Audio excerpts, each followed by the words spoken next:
एक दिन अचानक मेरी पत्नी मुझसे बोली, सुनो, अगर मैं तुम्हें किसी और के साथ डिनर और फिल्म के लिए बाहर जाने को कहूँ तो तुम क्या कहोगे? मैंने कहा, मैं समझूंगा कि अब तुम मुझसे प्यार नहीं करती। उसने कहा, मैं तुमसे प्यार करती हूँ, लेकिन मुझे पता है कि वह औरत भी आपसे बहुत प्यार करती है और आपके साथ कुछ समय बिताना उनके लिए सपने जैसा होगा। वह अन्य औरत कोई और नहीं, मेरी माँ थी, जो मुझसे अलग अकेली रहती थी। अपनी व्यस्तता के कारण मैं उनसे मिलने कभी कभी ही जा पाता था। मैंने माँ को फोन कर उन्हें अपने साथ रात के खाने और एक फिल्म के लिए बाहर चलने के लिए कहा। तुम ठीक तो हो ना? तुम दोनों के बीच कोई परेशानी तो नहीं? माँ ने पूछा। मेरी माँ थोड़ा शक्की मिजाज की औरत थी। उनके लिए मेरा इस किस्म का फोन मेरी किसी परेशानी का संकेत था। नहीं नहीं, कोई परेशानी नहीं माँ, बस मैंने सोचा था कि आपके साथ बाहर जाना एक सुखद एहसास होगा। मैंने साथ ही कहा, बस हम दोनों ही चलेंगे।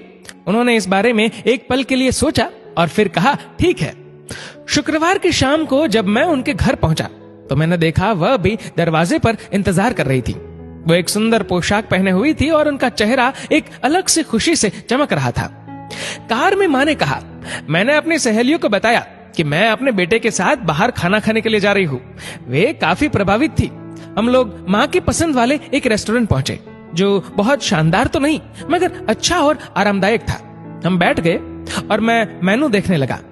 मेनू पढ़ते हुए मैंने आंख उठाकर देखा तो पाया कि माँ मुझे ही देख रही थी और एक उदास सी मुस्कान उनके होठों पर थी।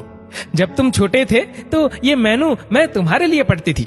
उन्होंने कहा, माँ, इस समय मैं इसे आपके लिए पढ़ना चाहता हूँ। मैंने जवाब दिया। खाने के दौरान हम में एक दूसरे के जीवन में घटी हाल ही की घटनाओं पर चर्चा होने लगी। हम बातों में इतना खो गए कि पिक्चर का समय कब निकल गया हमें पता ही नहीं चला।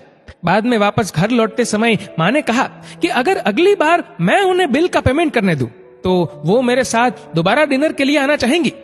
मैंने कहा, माँ, जब आप चाहो, और बिल पेमेंट कौन करता है इससे क्या फर्क पड़ता है? माँ ने कहा कि फर्क पड़ता है और अगली बार बिल वो ही पे करेंगी। घर पहुंचने पर पत्नी ने पूछा, कैसा रहा सब? बहुत बढ़िया, जैसा सोचा था उससे कहीं ज्यादा बढ़िया, मैंने जवाब दिया।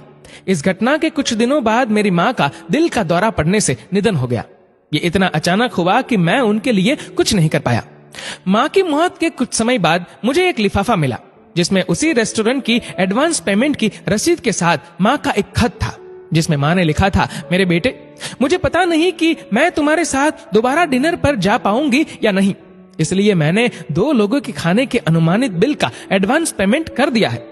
अगर मैं नहीं जा पाऊं तो तुम अपनी पत्नी के साथ भोजन करने जरूर जाना। उस रात तुमने कहा था ना कि क्या फर्क पड़ता है, मुझ जैसी अकेली रहने वाली बूढ़ी औरत को फर्क पड़ता है। तुम नहीं जानते, उस रात तुम्हारे साथ बीता हर पल मेरे जीवन के सबसे बेहतरीन समय में से एक था।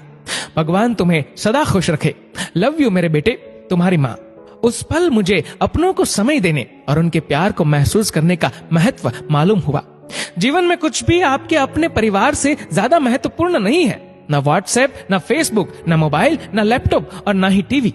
अपने परिजनों को उनके हिस्से का समय दीजिए, क्योंकि आपका साथ ही उनके जीवन में खुशियों का आधार है। इस मैसेज को उन सब लोगों के साथ शेयर कीजिए जिनके बूढ़े माता पिता हो, जिनके छोटे बच्चे हो और जिनको प्यार करने वाला और उनका इंतजार करने वाला कोई हो, क्योंकि धन तो आता जाता रहता है मगर अपने चले जाए तो लौट के नहीं आते।